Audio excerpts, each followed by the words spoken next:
Hi everyone, I'm Miguel Rivera, and this is Real Talk with Miguel Rivera.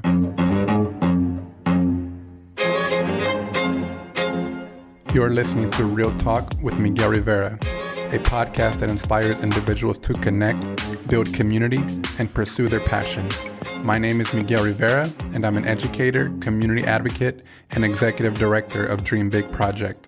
And I'm sitting down with passionate and inspiring individuals to talk about their stories, the lessons they've learned, and how they're making an impact.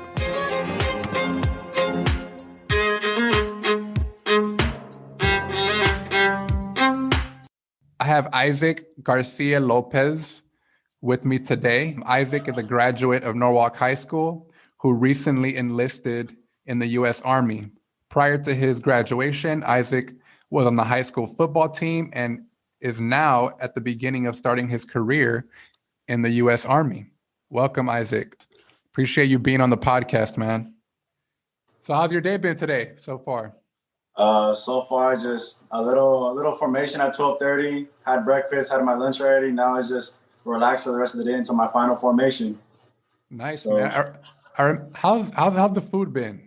I know, you talked about the food a lot during boot camp and everything. How is it now? Is it improved? I mean, the food gets a little bit more like privileged, you can say. Like they give us like more options. They give us more like at home type style foods and all that. So, I mean, the food is good, but there's times where it's just like it overwhelmed. I just like, I don't want to eat that. Like, I'm tired of this. All right. Like, I want to go to my duty station, or I want to go back home. I want to have natural foods. I want to have my cultural foods, things like that. Yeah. But I'm alive and I'm healthy, so that has to be something.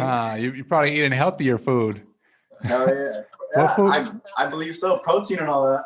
A lot of protein, plenty of protein and veggies. So Yes, what's the timing of the meals like, and the timing of it, and what are the meals actually like? Like what food? So let me do the timings first, because now that we're in quarantine, it's a different time. So now that we wake up at 09, we have formation at 09:15. And I wake up at 09, formation at 09:15. We usually start eating about 10 to 10:30 because we got to do all the roll call, get everyone accountability, make sure everyone's here, make sure no one, we hate to say this, but hopefully no one killed themselves overnight, no one went AWOL, things like that. We need to make sure we have everyone. The time at night would be 1900. We form up at 1900, and then the same thing, we eat about 2000 or 2030. But during like duty days, like once quarantine is over, we wake up at about 4:30, and then have formation at 5:30 in the morning. And then we would do PT for about an hour and a half. We would form up back downstairs at 07:15 and go eat breakfast about 07:30, 08. And then from there, since I'm not in class anymore, I already graduated my AIT. I wouldn't need no duty day, so I would just come back to the barracks and same thing, rest until 12:30, go back to the DFAC with the battle buddy, and then come back, and same thing for dinner at 17:30. So you eat twice a day? 3 times a day. Breakfast, times a day. Okay, I missed the lunch. Yeah. Sounds like a schedule. It sounds like there's a lot going on. Is that the norm? Would you say that's like the norm? That's the norm for like duty days. But now that we're in quarantine, we have 3 meals a day, even now during quarantine, but we only go to the actual dining facility twice a day. Our third meal is lunch, but we get an MRE. An MRE? MRE, it stands for meal ready to eat. Like hot and ready, like Little Caesars? Yeah, no. I hope. Damn, I really hope. No, this is an MRE. MRE, okay. Identical to Little Caesars packaging, I see. No, I'm just kidding. Hopefully, but yeah, there's different things. Like this, so it's like a Lunchable. It's like the military, an adult military Lunchable, basically. Ah, got it. That's tight. So like there's actual different meals in here. There's different sides. Like they have sometimes they come with like candy. Sometimes they come with like wheat bread with peanut butter. Sometimes they come with like coffee beans. Oh, cool. Like this one that I have, the main meal is a beef goulash. It has beef with brown rice, spinach, carrots, tomatoes, and smoked paprika. I don't know what that word is. And then you get to pick. Are there different MREs, and you get to pick which one you want? There are different MREs, but usually the NCOs, which are like sergeants and above, they don't like for you to pick, so they just say get one and go. And then if you want, you can trade with someone else, or if you don't, then just keep it. Got it. And so you get one MRE every day? Correct. And that's our You have, lunch. you have breakfast, you have your dinner, and then your lunch is your MRE. You eat it on your own time whenever you want. Correct. And so, okay, that's cool. So what about the breakfast and dinner? What is that, the food? The breakfast and dinner is at the DFAC. The DFAC stands for dining facility. So Okay. for breakfast, usually it's the same thing. You get your eggs, you get whatever the breading they have, either waffles, pancakes, French toast, things like that. And then you get whatever sides you want: bacon, turkey bacon, sausage links, sausage patties, fresh cut potatoes, mashed potatoes, or they have a biscuit with gravy or just a biscuit alone. So it all just depends on which one. They have a variety. You can choose from various options and various different combinations of how you want your breakfast. Sounds like you're eating good, man. Now I am. Now you are. So that was different than before. Correct. At basic, we would have a thing called hot A's. So we would have these little like totes of like just each like little container had its own food. And with that, they would only give us a certain amount because they would only be able to feed that exact amount from our company. Now they just, sometimes they undercook, sometimes they overcook, so they give extra. Sometimes they run out quicker. So it all just depends on the day, basically, in the morning and how they go. And dinner? What about dinner? Dinner is actually varies. It doesn't have they don't have like an actual schedule or like an actual like calendar where it'll show like, oh, this day we're going to cook this day we're going to cook that. So they have different things. Like the other time I had popcorn shrimp, and I had that with potatoes and carrots. And then like once you get like your main like course of meal from like it's a second salad bar basically. So the first one is like have you ever been to Hometown Buffet or Scissors or anything like that? Yeah. They have like their main bar. I grew up on Hometown Buffet, man. And Sizzler. Yeah, so you know what I'm talking about. Yeah, then. I know exactly what you're talking about.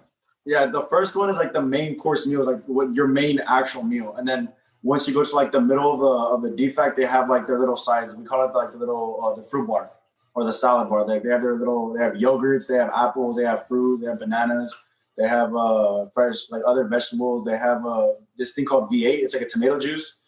They have other little like little cartons of like chocolate milk and things like that. So it all just varies on what they have. Every day is different. You have a favorite yet, as far as what you've been offered or what you've been allowed a favorite meal? Yeah, like you're excited. You're like, hell yeah. As soon as I see shrimp, I'm getting in the front of that line. Oh, the shrimp? Okay. I'm getting in front of that line. The popcorn shrimp, me personally, is hands down the best meal ever. Ooh. Regardless of where you go?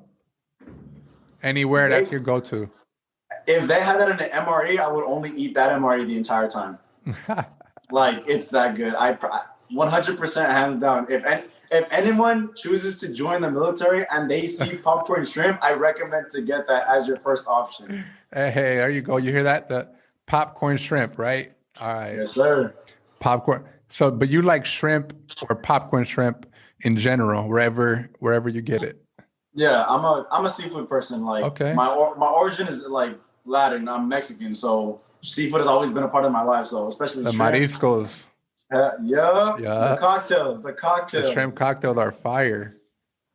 That's my favorite. So I feel you on that too. Yes, sir. That's awesome, man. I'm proud of you. Just thinking about first meeting you at Norwalk High School, right? I don't know if it was as a coach or a substitute teacher. I know we've experienced both together on the field and in the classroom, which is cool. I think that's awesome.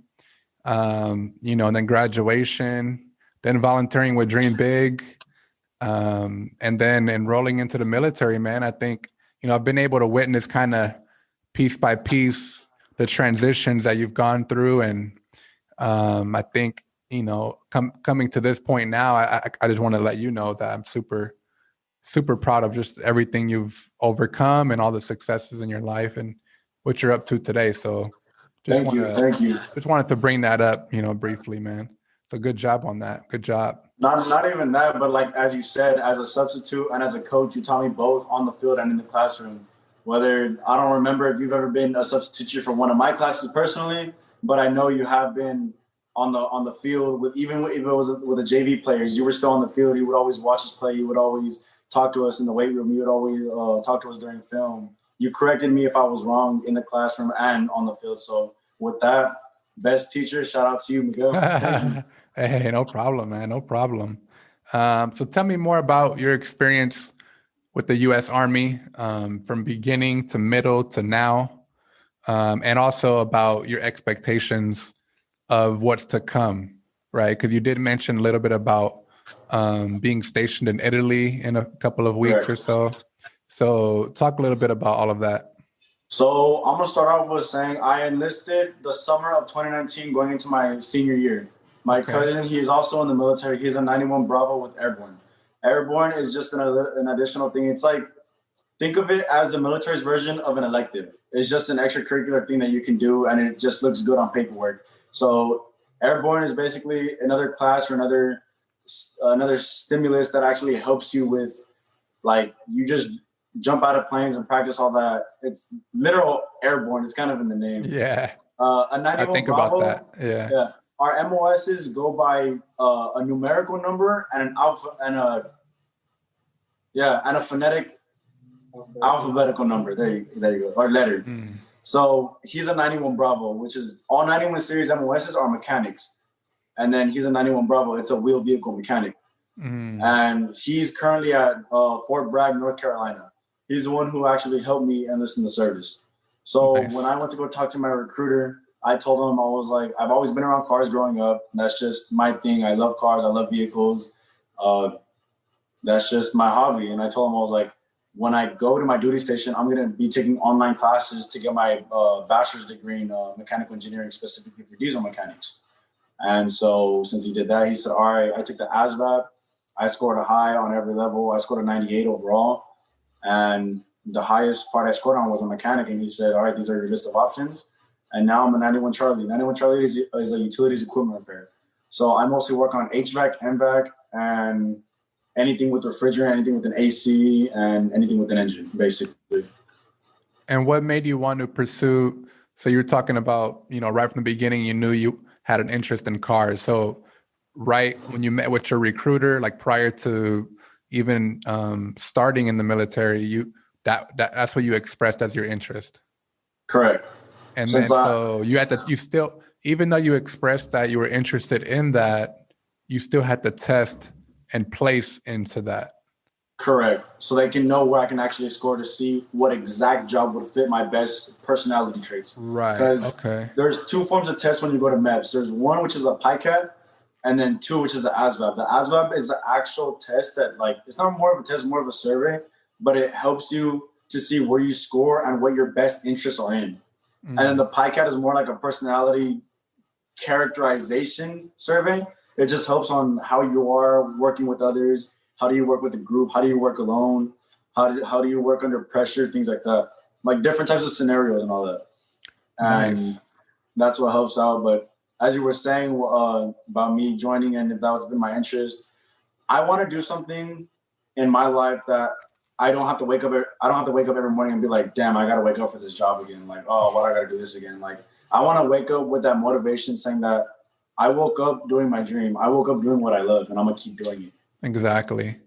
And I think that perspective is a great perspective to adopt, right? Like, I think all of us should want that, at least. I think everybody wants that, to wake up and feel that excitement to go to work or to do whatever it is you do for work. I think that's the goal for everyone.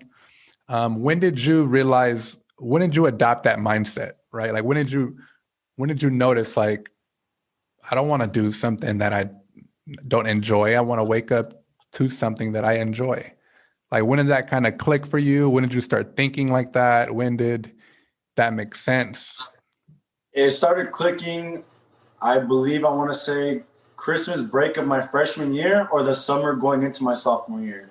Okay. It clicked because I have family who, I'm sorry to say this or put them on the spot, but they sell drugs. Like, they're always on the street. They're like that. I'm sorry for the Garcia family back at home. I apologize. You're not naming anybody. You're not dropping anybody. But it's just like, I don't want to fall into that lifestyle as well, because then it makes me look bad. And then the name I wear on my chest is my name. It's my family's name. I can't put that on the line and disrespect my family's name like that. Right.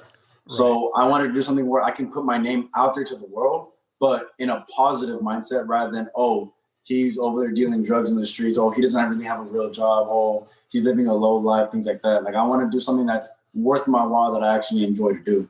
Right. Yeah, it makes complete sense. You have a lot of pride in the family name. You want to make your family proud, and at the same time, you want to do something that excites you. So it sounds like you're able to find, kind of one in one and put them together, which is great. That makes a lot of sense. Of sense. So I think, in high school, right, you mentioned that going freshman, sophomore year, this is when things started to click for you. What about a piece of advice for high school students currently? Because, right, everybody's experiences is different. Everyone has different social life or sports, whatever the interests are, those are different. But high school is like the common thing, right? We all go to high school, or at least we all do our best in high school and enroll in high school and graduate, hopefully. When did you realize you wanted to enroll into the military? And when did you also realize college kind of wasn't your pathway? Like, that wasn't going to be your route? Because you're still going to school within the military, but I'm talking about like only college. Yeah. So when did you realize all of these decisions, or when did you realize this is what I'm going to do and this is why? So to begin all that, I come from a military family. My uncle, which is the first child of my grandparents, he's a Marine vet. And he was basically my father figure, since my father was never in the picture. I have an aunt who's my uncle's cousin, who is an Army vet. And then my mom went to ROTC and she was going to join the Navy, but she got pregnant on my sister. So I come from that military background, that military family. So I know the discipline. I know what it's like. And I was going to follow. Originally, I was going to be a Marine. My first choice was going to be the Marine because I wanted to follow my uncle's footsteps. Like I said, he was my father figure. I wanted to make him proud, but also it's just, I kind of grew up in the life, so I kind of liked the lifestyle. So I was like, right. I know what it came with to sign like the papers and all that, no matter what branch I'm in, this and that. But besides that, I've always grew up in that lifestyle from my mother, saying I was either going to go to school or I was going to join the military, because I wasn't going to be working no part-time job at McDonald's or something like that and just not making anything and still living in my parents' house by the age of like 30 or something. So it was always either military or school. I soon to realize that school wasn't for me. So going back to, as you said, what advice can I give for kids in high school? I'm going to talk to the ones in sports first. Those of you who are still in high school, who are in sports, maintain a 3.0. That's not required, but maintain a 3.0. Because I remember there was this video I was watching in English. There's 3 destinations, but there's only 1 helicopter. The wind path is pushing 20 miles per hour to the right. If you aim for the middle, you're going to end on the right. If you end on the right, you're not going to end on any helicopter pad. But if you end on the left, you're going to end in the middle where you want to be at. So aim for higher than what you actually want, so you can get what you actually want. Because if you aim for what you want, you're gonna reach the goal of what's lower than expected. That's a great point. Those in sports, maintain at 3.0. Trust me, you will not regret it. Those overall, all in high school, I recommend just stay in school, stay out of trouble, and just keep your good grades. That's all your parents ask. I'm not trying to throw anyone under the bus. You don't pay rent. You don't pay for groceries. You don't pay your phone bill. You don't have a car to worry about. You don't have a 9-to-5 job that you got to do every day, Monday through Friday.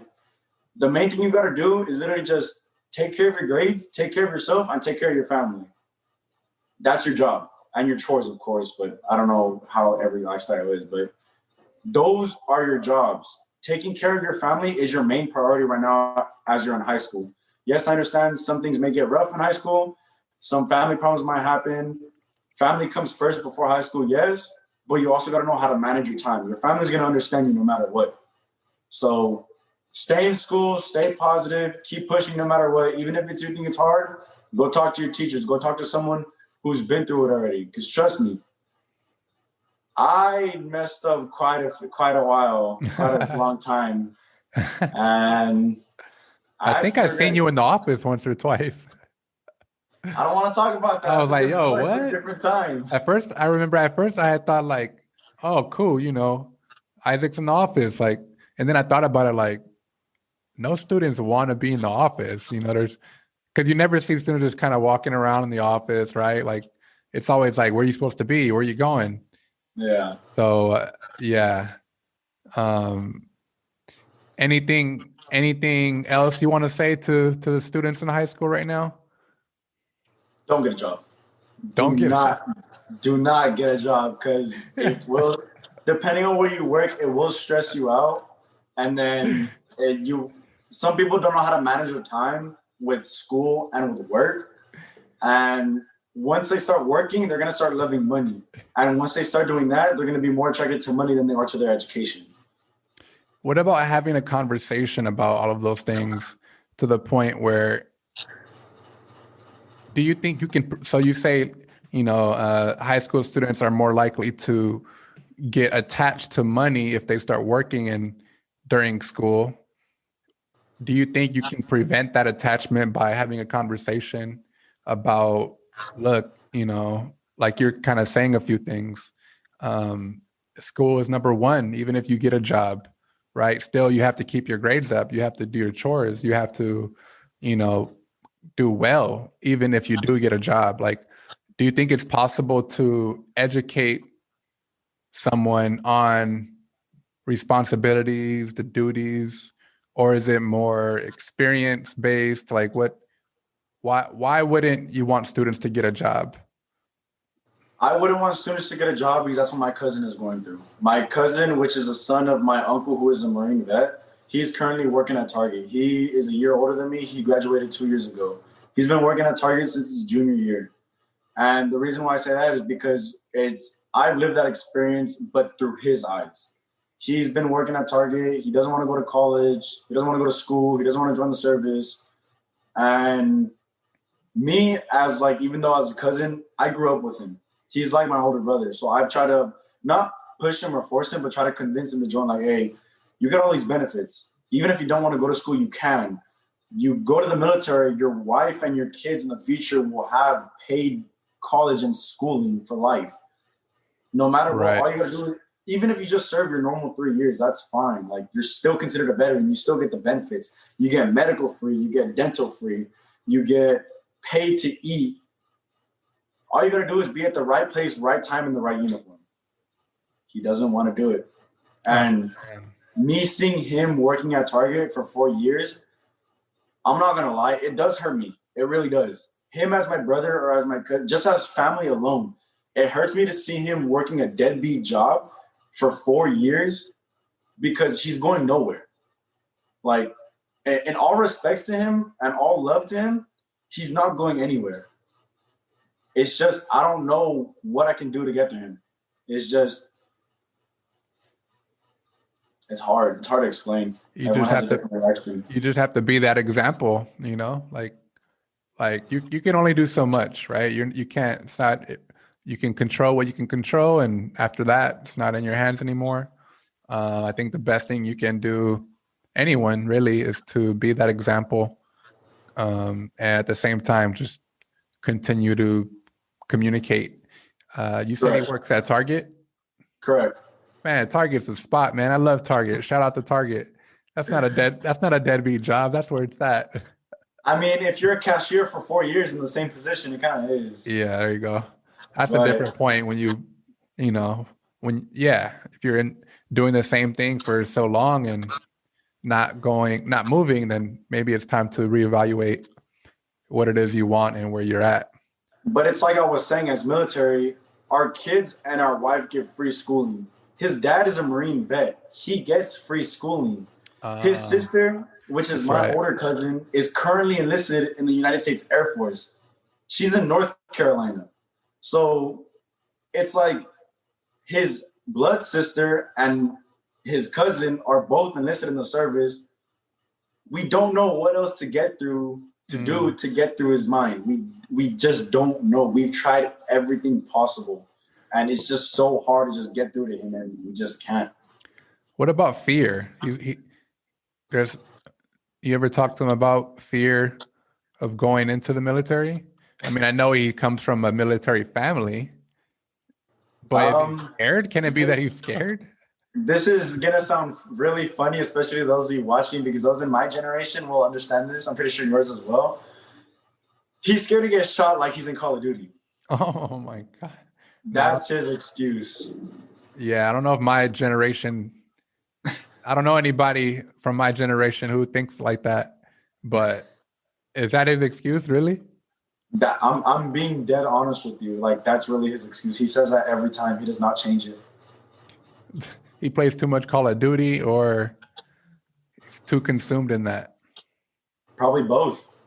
Yeah. So he graduated. He's been working at Target since high school, and he's correct. He'll be turning 20 in May. Well, enough about him. Let's talk more about your the transition from where you're at now to Italy, right? Because you're going to be going to Italy, starting school there. Yes, I'll be going to Italy the end of March. Okay. And so why Italy?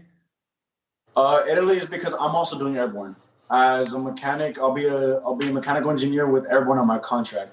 So I'll be doing the same thing. I'll be jumping out of planes, loading the parachute, doing all that type of stuff. But with airborne only has a certain amount of airborne units.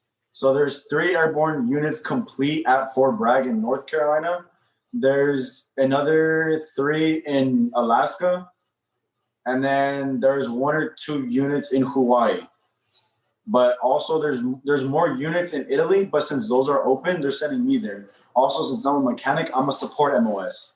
So if I were to go on the field, I'd be that one support guy with that MOS as a mechanic. So it becomes all that where it's just like, okay, you have airborne, you're going to an airborne unit as a mechanic, so we can close the slots and all that.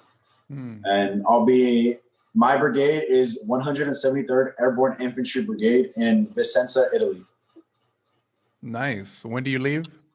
By the end of March. I don't have an exact date yet because I don't know when I'll be starting airborne. Oh, okay. So you're currently in Virginia? Fort Lee, Virginia. Fort Lee, Virginia. That's where you were at before you came back home for break, right? Correct. This is where I completed my AIT. I've been here since September 25th. And so you'll be there until you leave to Italy. And during this time while you're there, is there anything on the schedule, or what do you have going on during this time? Now it's just free time. Okay. I completed all my things for AIT. I completed my classes. I've done everything I needed to do. I'm certified as a HVAC mechanic. I'm certified in my MOS. I'm a type 2 certification for refrigerant. And now I just wait to go to airborne. Nice, man. Proud of you. Good job. Keep it up. You meet some cool people when you enlist, when you boot camp. You meet some awesome people out there. You meet people from all over the world. I've met people from Puerto Rico.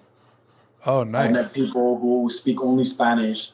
I've met people who are. There's one where one female. She's from the Bahamas. Oh, cool.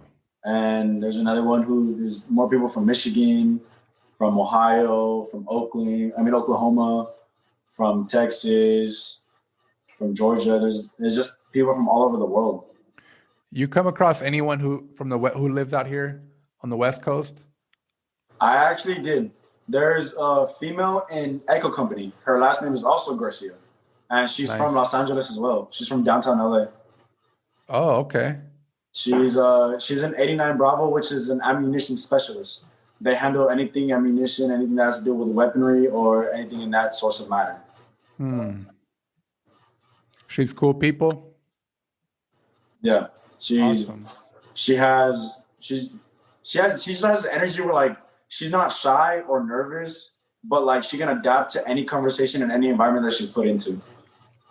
Awesome, man. Sounds like you met some cool people. You have some good people around you. Yes, sir. I have a question. While you were in the Army, I think it was while you were in boot camp, there was a case, or there was this nationwide like news alert regarding Vanessa Guillen, who was in the army. Did you hear anything about that while you were out there, or anything regarding that? When I was at boot camp, we didn't have no source of the outside world because they didn't want us to like lose our focus or anything like that. But at the end of every phase, our red phase, white phase, and blue phase, we got a phone call. And with that, I was able to check the news, see what was happening. I mostly checked what happened back at home because I wanted to make sure my family was safe. Right. So I checked like the news, like from Norwalk, from Los Angeles, like from the state of California overall. I just wanted to make sure my family was safe, and like little updates in Amarillo, Texas. And other than that, I did hear about it, but I wasn't sure in what base it was. So I was a little frightened because I didn't know what base it was at until it was at Fort Hood, until like I got out of basic and I was like, okay, it's not my base. But since recently, there's been more deaths at Fort Hood, and there's been a couple deaths at Fort Bragg, actually. Really? And it's just been like, why are people like that desperate or that dumb to commit murder? So it's just like everyone's different. Everyone has their own change of mind. Everyone has their own different aspect on what to expect and what not to expect. Right. And we're not trying to cause any controversy or nothing, but what's your thoughts on all of that and just the feelings behind it? Before I continue, I'm just going to tell you this really bothers me. So if I do cuss or anything, I apologize to you. I apologize to the viewers. I apologize to everyone because this really irritates me. Oh, you're good. With the murder that happened to the female, it's retarded. Why are you going to commit murder on a female because of some problems that you and her had personally? Like, if there's personal reason or treason behind that and you guys couldn't resolve it, breathe, let it be, move the fuck on. It's not that hard. Maybe it might have gone personal. I don't know the story. But I don't think two people in the service were to go to the personal level if they were in an argument. So it makes no sense why you would commit murder and risk your entire career, your family, and your life just to say, oh, I killed a female in the military. That, one, messes up your last name on your chest, and two, represents the branch you represent on your chest. Right.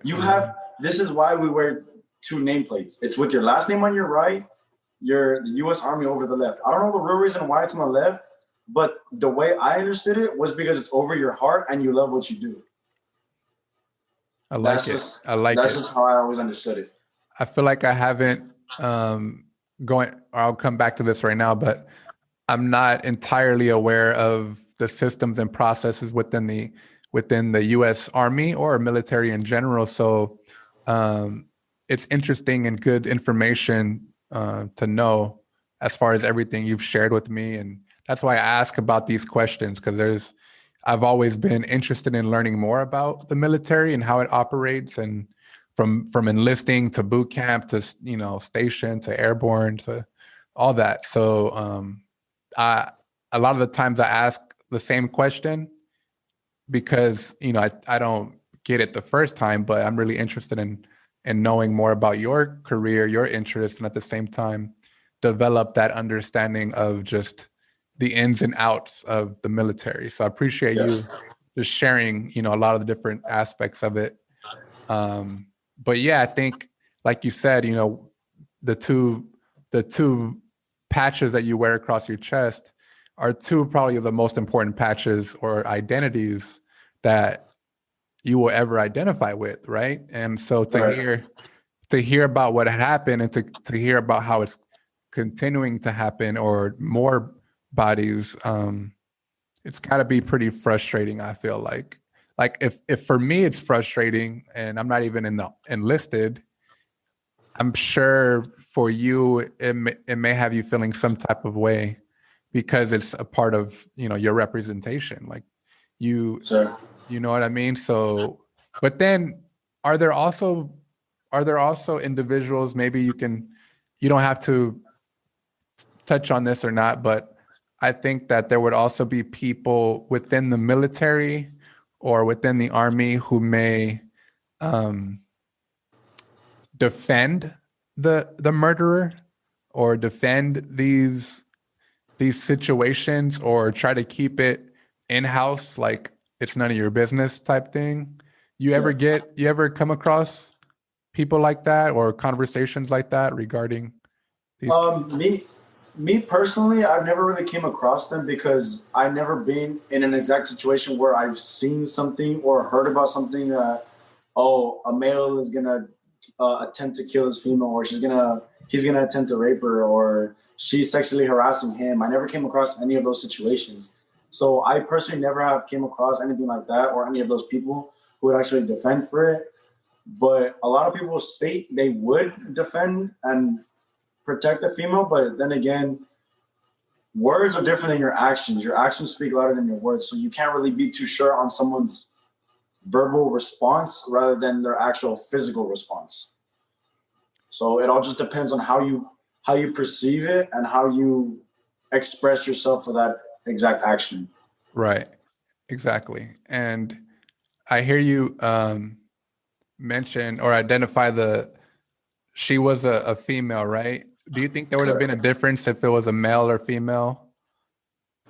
If it was vice versa, I actually believe they would have taken a different way with it. In what ways? I feel like they just probably not would have cared as much, I guess, because like females are, I'm not trying to say they're more vulnerable, because everyone, like I said, everyone's different. A male could be more vulnerable than a female. A female could be more vulnerable than a male. Right. We always see it as the female more vulnerable than the male, not because we're sexist, but because it's just how we grew up in that culture where the male usually takes care of the female, or the male supports the female, whether it's morally, emotionally, just anything in that matter where they just support the female. So it's just, we always see the female as strong enough to suit herself, but we always see the male strong enough to suit himself and the female. So it's a cultural thing. Yeah. So it could have gone the same way. It could have gone differently. I wouldn't know unless it actually happened. So. Right. It all just depends. Right. Everybody, like you had mentioned, everyone has their own interpretation. Correct. And perspective on it. I like how you identified the female male strength, the masculinity, the feminism. I like how you tied it to it being a cultural thing, because for me at least, maybe it's different for you. Outside of the culture, I think that I see women and men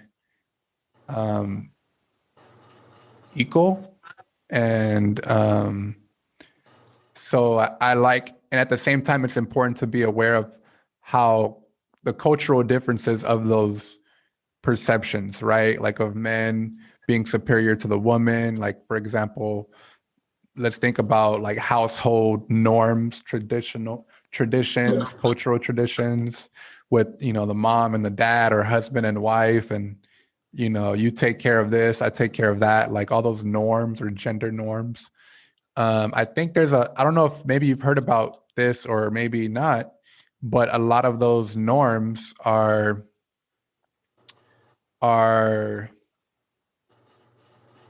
being broken down to like stereotypes, or they are holding women back or holding certain people back, right? Have you ever heard about just women not receiving the same pay as men type thing? Like that's one example. Have you heard about that? I did hear about that before I enlisted. There was a thing going on, like, I don't know if it was rumor, if it actually happened, but it was like with taxes and like how you get your paycheck, how they take taxes out of your check depending on what state you are and how much sales tax you guys actually have within the state. It's like females are getting underpaid than males. Males are receiving minimum wage, and females were receiving minimum wage minus like extra cash that they just didn't get. Right. And it was just that, I do believe, is sexism, because if the female works as hard as a male, then she deserves it. It's like you said, equality. Right. I can give an argument about both sides, whether it's the male's more like the male is more masculine and it does deserve to support the female, but also that the female is also equal to the male. I can give both arguments, but it also depends on your work ethic. If the female works harder or as hard as a male, she deserves what she should earn. Right. There shouldn't be no, oh, she's a female, she deserves this less pay, or oh, he's a male, he deserves a bump and raise even though his title's below a female. Like, no, right. It depends on your work ethic. It doesn't matter about your gender. Your gender has nothing to do with it.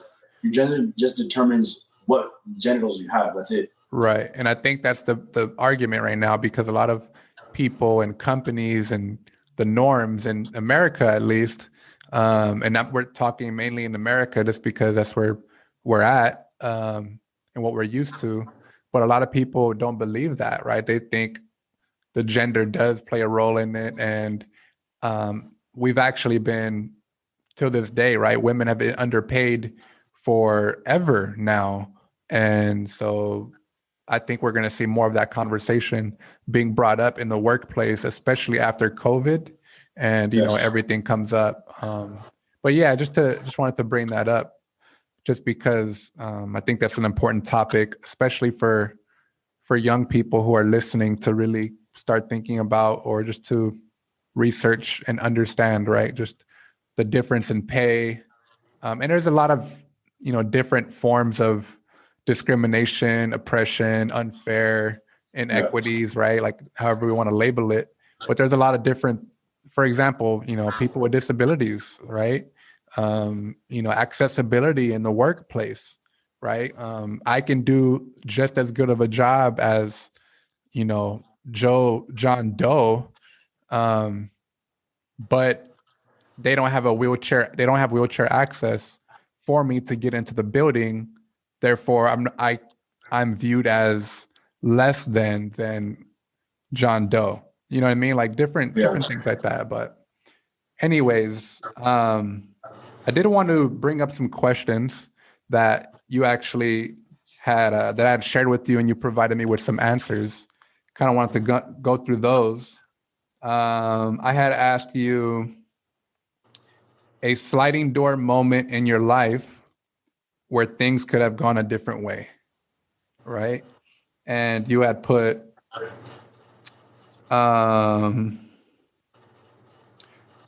if I never signed those papers to enlist in the military. Can you talk more about that?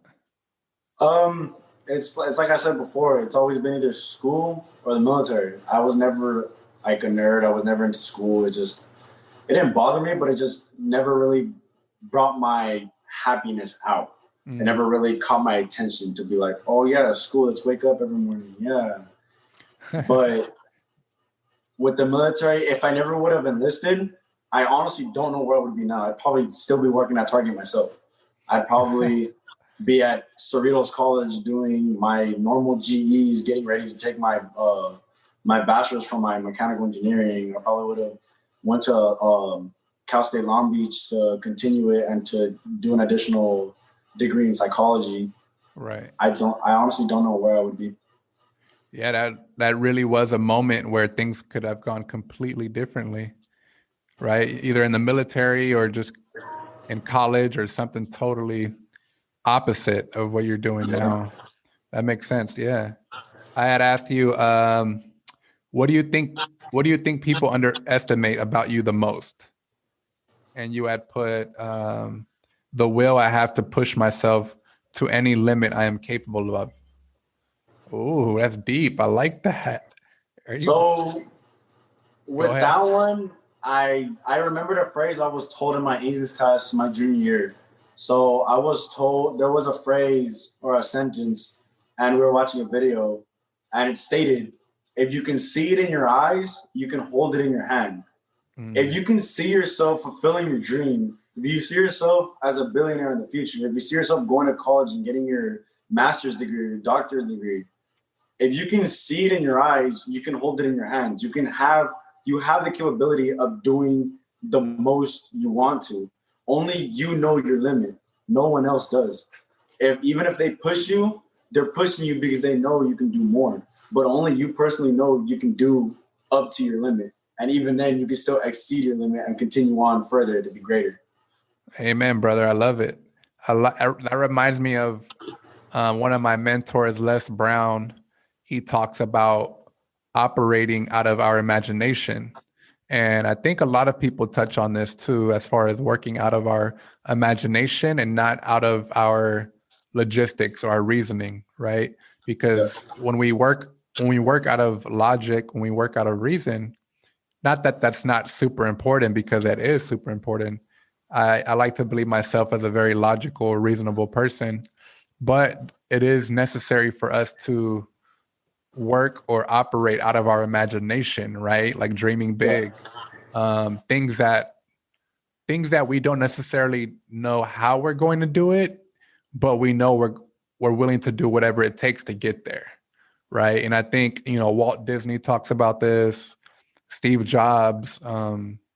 It's not answering the how question. It's more of like your why and going to work, operating out of our imagination, not limiting ourselves, right? Because nowadays, I mean, people easily talk themselves out of things within a conversation in their head, right? You can easily just kind of, psych yourself out, and I think that's happening more and more in these days, especially now with COVID, quarantine, and stress, right? It's that doubt that you give yourself with your subconscious level. Right, exactly. So I really like that. I really like just your mentality on that, your insight.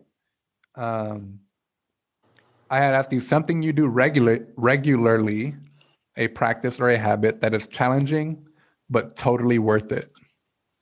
You put, I practice on my third language while working out to pass the time. That's cool. What is that like for you? Talk to me about that process. So now that I'm in quarantine, I went home, I ate like a pig, so I kind of gained a little bit of weight over the Christmas break. But now I'm just working on just toning my body. Like, I'm as skinny as it is, but I want to get to that point where I can actually be proud of my body. Like, I have gained a little weight. I'm proud of my body now. I just want to be able to, I guess. You want to fit in that uniform. Nice. That's what you want. You want to fill that space in your uniform. I want to make sure it's as tight as possible. Because look at how much extra space is. Yeah, I want to make sure it's as tight as possible. Yeah, that looks like a lot of space. I just try to work out just to pass the time. Like, I mostly work on my core as sit-ups, crunches, things like that, the flutter kicks, leg raises, things like that. And then so exercise is challenging, but it's worth it. And I think a lot of people struggle with that, right? Like working out from home is what I'm talking about, like, or wherever you are, right? Is that something you've struggled with? I've always, I think it's the athlete in me. Like I'm always willing to just kind of get a workout in wherever, or, do whatever. Are you the same or different? I have both perspectives. It is and it's not hard. It is hard because when you're alone, you just feel isolated. And it's just like, it's weird to work out alone because when you see other people working out, you're just like, oh, like you just have that adrenaline. You have that competition. Like, oh, he's doing that. All right, I can do those reps too. Oh, I can do that weight too. Like, you just have that competition with you, but mentally. They don't know you're competing with them, but in your head, you still have your set goal. That you can be like, all right, you're doing 25 reps. I'm going to do 26. Maybe I might just do 30. I don't know.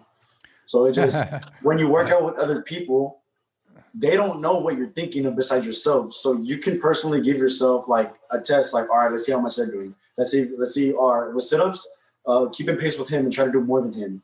Or, he runs faster than me and I'm going to try to keep the same pace with him, maybe beat him in the race. Or same thing, pull-ups, he can do 7 pull-ups and I can't do any. Let me try to work out with him and see what he's doing. See how he was able to build that strength to pick himself up and I couldn't. It's just... You feed off that competition. Correct. It's not that you don't like working out on your own or you can't. You just get a better workout when there's a group or more people involved. Correct. And it's just like you said, the athlete in me. I played football and baseball my entire life. So it's just like, I have my own body. I have my own body weight. Push-ups, sit-ups, bench dips, anything I can find, anything I can come across, I'll just do it. What was a military, the Army boot camp experience like? Was that a work? I know that was a workout. Was that? I know that was a workout for you. You had people around you. Did that make a difference? People being around you, did that make a difference? It does, because I met people faster than me, stronger than me, quicker mindset than me, quicker mentality. So it actually gave me the confidence to, all right, there's people around the world. They have different mindsets. They're better than me at this. Compete with them. Be better than them. Nice. Have them look up to you instead of you looking up to them. So you were able to take that mentality into it. Correct. So it's just a part of who you are. Like, for example, I personally am proud of this moment because like it's the fastest time I've ever gotten. So my 1 miles are normally 7 to 8 minutes. I'm sorry. 7 to 8 minutes. Those are my 1 miles. My first 2 mile I ever did for the ACFT, the Army Combat Fitness Test, was at basic. I think my first 2 mile was an assessment. I got like 15 or 16 minutes. And then when I actually, when we would, on Mondays, Wednesdays, and Fridays, when we would run with our company, I would always make sure I was in the front so I wouldn't fall out. I was always running with my drill sergeant in the front. I would always keep up with him. No matter what drill sergeant it was, I would keep up with it. And once I took my test, I did it again the week before, and I got a 13:24. Hey. And I told myself, I was going to beat that time for my 2 mile when the test actually came. I beat it with a time of 12:30 flat. Ooh, there you go. And it's just that competition. Like, all right, I'm pushing myself to the front. My calves and I still remember it. My calves and my shins burned like hell. Like, I remember that scorching burn, just waiting to just sit down. Right after? I couldn't fall out. I couldn't fall out. It was immediately right after you finished? I didn't even sit down after I finished. I just kept standing, and I was like, I can't sit down, but I can't stand up. It hurts to stand up, but I can't sit down because it hurts to get up. Was it worse than 240s? Oh, hold on. Think about 240s, like going all out, not lagging 240s, but like trying your hardest 240s. Describe what 240s are for people who don't know what they are. So for those people who don't know what 240s are, so on the football field, there's two end zones, and on the goalpost, you would start on one side of the goalpost, run across the field, run around the second goalpost, and come back. The reason why it's called 240s is because you're running 240 yards nonstop with the full sprint with the same pace at all times, and you do that continuously until the coach says to stop, not until you stop. Yeah. And honestly, and you didn't even add the timing. Sometimes it's time. Oh, correct. Yeah, I forgot. So linemen, depending on a good day, they get a minute and a half. On a bad day, they get a minute flat. For skills players, we get 45 to 50 seconds on a good day. On a bad day, we get 35 to 40. We didn't make that time, we're running again.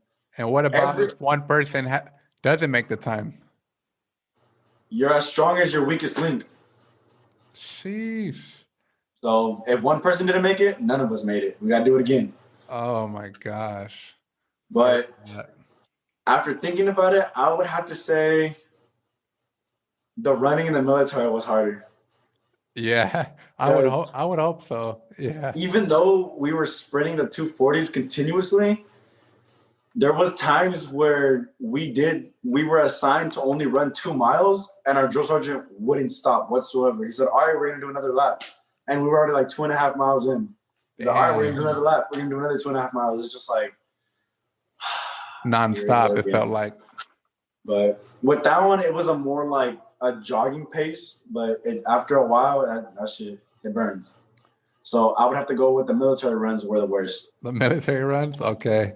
I had asked you a bumper sticker or short slogan that's true and its potential is misunderstood and has the ability to make the world a better place, right? And you put, hell yeah.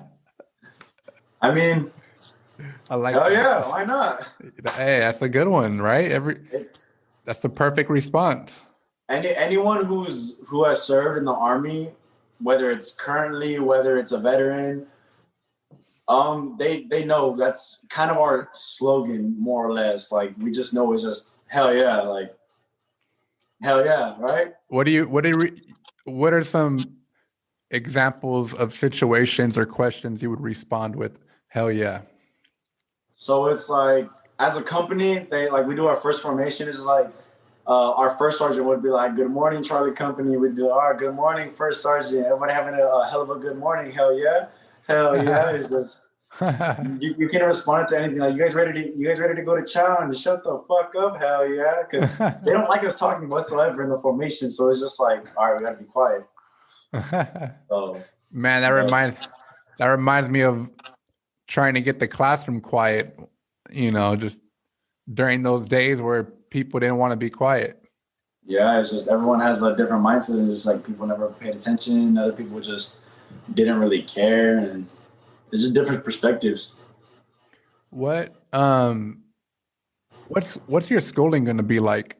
Do you know, just like, is it an actual school, the base, like any idea what to expect as far as your schooling For my MOS or for my like degree? for your degree?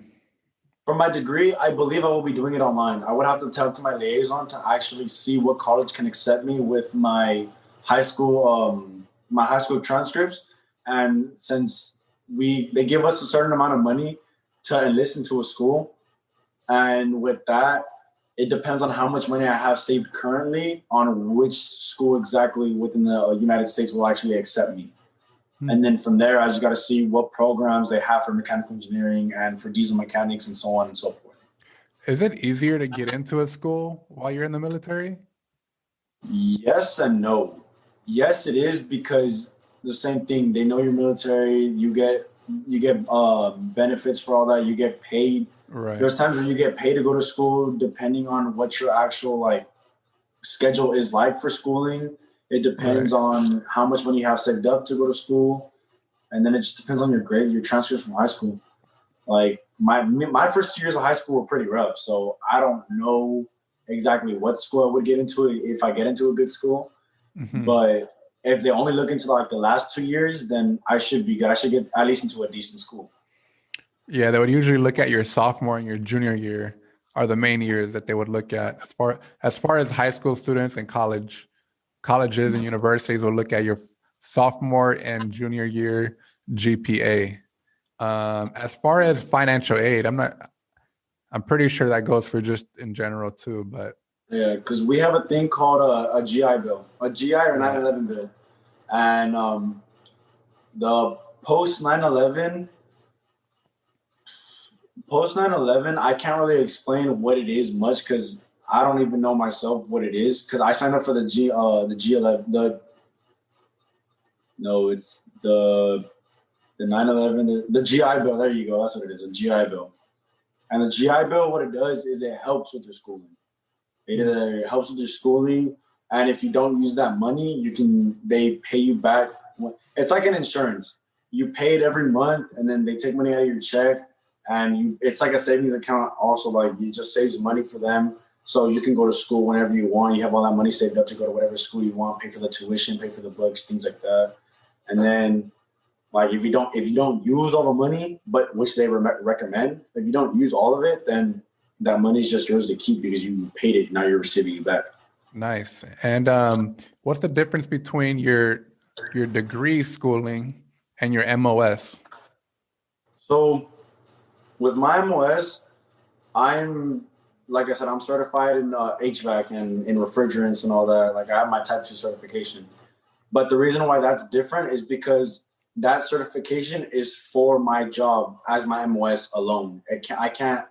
I'm still certified even in the civilian world because like military has, I guess, higher advantages. Mm-hmm. So if I were to like or go privilege to an HVAC company or an MVAC company, or if I were to work with the dealership, like I would be able to work with refrigerant and AC and all those type of things because I'm certified. I have my Type 2 certification. But the reason why my degree is different is because I'm getting my degree overall in mechanical engineering, but I want it specifically for diesel mechanics. So HVAC and MVAC is different from diesel mechanics, as HVAC refers to any vehicle and then MVAC is any motor vehicle. Diesel mechanics are strictly only diesel vehicles. And that's why for me, that's the difference for it. And you're not going to start your regular degree schooling until you finish your MOS schooling? I'm not gonna start it until I arrive to my duty station. I can start doing it anytime once I arrive at Italy, since that'll be my duty station. Nice. What are you looking for? What happened? No, go ahead. I said I would just need to talk to my liaison and see when I can start and see what school will accept me. What are you looking forward to the most in Italy? Besides your school? The food? The food. The food. The food. That's true. Oh my gosh. You're right. I hear that pizza is nowhere near like it is in America. I've heard that so many times. It's in its homeland. It's in its origin. So it's just like, that's going to be the first thing I eat. I'm not going to lie to you. That's awesome. That's awesome. I like it. I've never gone to Italy. Hear tons of awesome things about it. So I'm kind of jealous that you'll be living there for the next 3 years, right? Correct. And then after those 3 years, what happens? So what's next? What do you? I plan to re-enlist for another 6 years. Oh, another 6. Okay. My total plan is to do 15 to 20 years. I don't know if I'm going to do the full 20 in the Army or if I'm going to do 15 in the Army and 5 in the Air Force as an aviation mechanic. I don't know specifically. That would be cool. I do plan for. I'm guaranteed to get to do 15 years, but I just don't know if I'm going to do the full 20 with the Army or if I'm going to do 15 and 5. Right. So it all just depends. And what's the process of re-signing? Do you leave Italy, come back, and have to go through it all over again, or how does that work? With that, so I believe at my 1.5 year mark, or when I have 1 year left, though my liaison will contact me, or my chain of command will contact me. They'll be like, all right, you're coming close to your end date. You, if you don't re-enlist, your last day of duty is this and this day. If you do, you need to come to my office, sign the paperwork saying you want to re-enlist. And when I re-enlist, they'll give me the choice of a different duty station. I cannot stay there since I've already been there for so long. So with that, I'll be there for 3 years, but once I re-enlist, I'll be getting a new duty station. Nice. Either they'll give me options and let me choose, or they'll show me the list of options and they'll give me the one that needs the most of with more slots open. Based on your experience and specialty. Correct. And also depending on my ranking, depending on how well I do. What are you currently ranked? I am currently ranked as a PV2. It's the second private. So the way the beginning works is your E1 is a private. Your E2, which is what I am currently, is a private 2. Then your E3 is a private first class. E4 is a specialist and a corporal. Let me explain that rank really quick. Please do. So E4 is the pay grade, but the actual ranking is a specialist or a corporal. Most people are specialists instead of corporals because a corporal is a base level of an NCO, a non-commissioned officer. Got it. So the corporal has high authority as a sergeant and works as a sergeant, but has a pay grade as a specialist.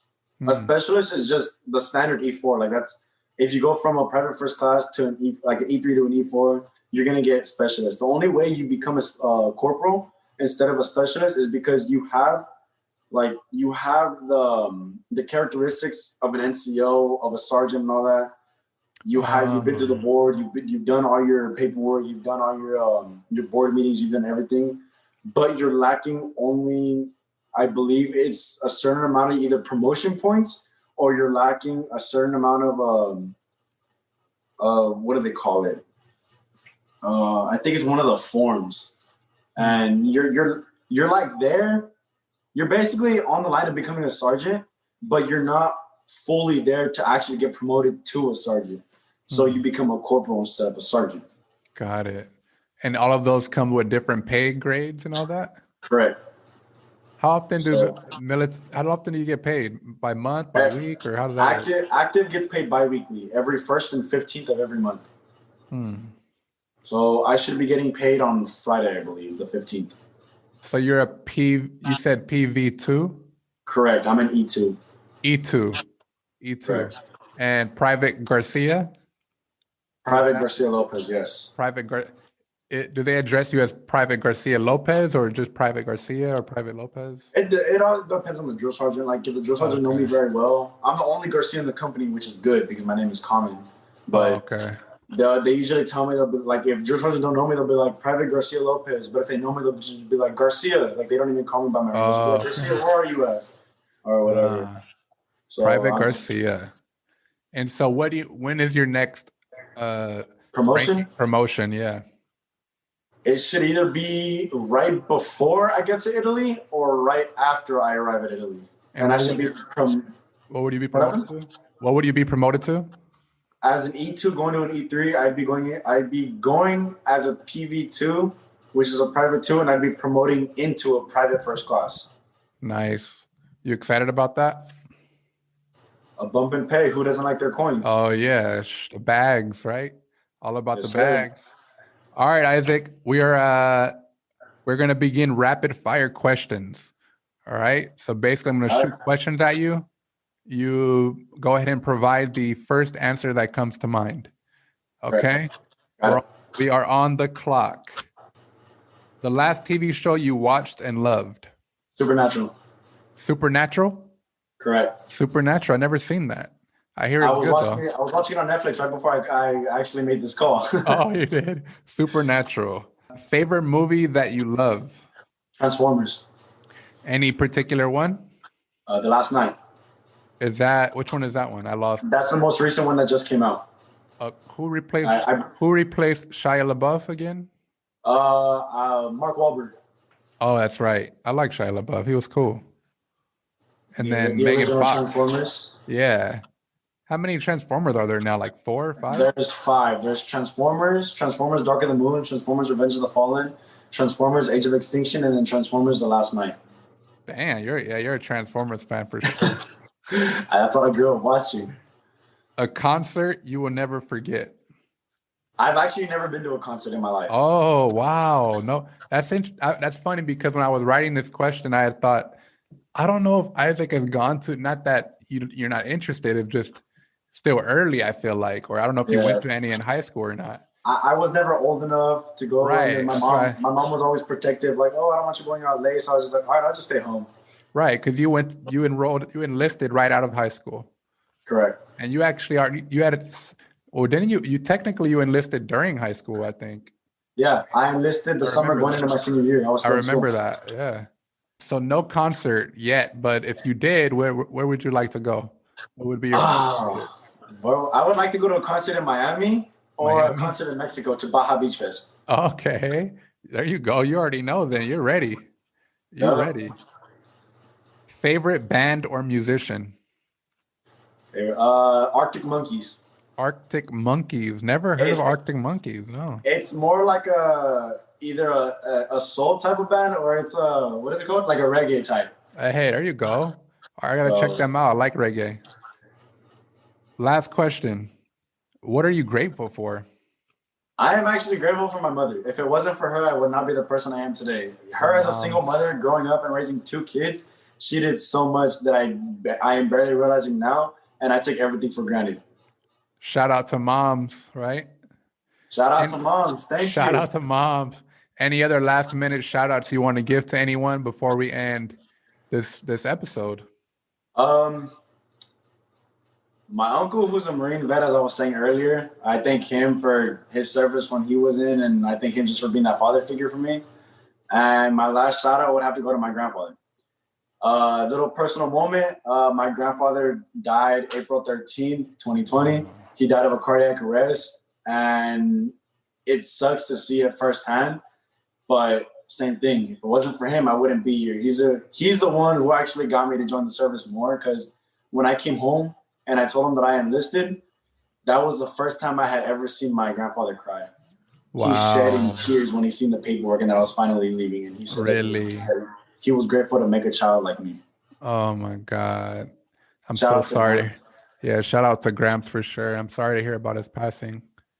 Yeah, shout out to all the moms out there. I think, all the hardworking moms, all the loving family figures like grandparents And shout out to everyone for just for hanging in there and remaining positive and putting in the work, right? Shout out to all the soldiers out there. Especially during these times in this pandemic. Especially during these times. So Isaac, or I should say Private Garcia-Lopez, sir, thank you for joining us on this podcast. We appreciate your presence, appreciate just all the insight that you gave, everyone and your experience. Really, I think I learned a lot just from sitting here with you one-on-one.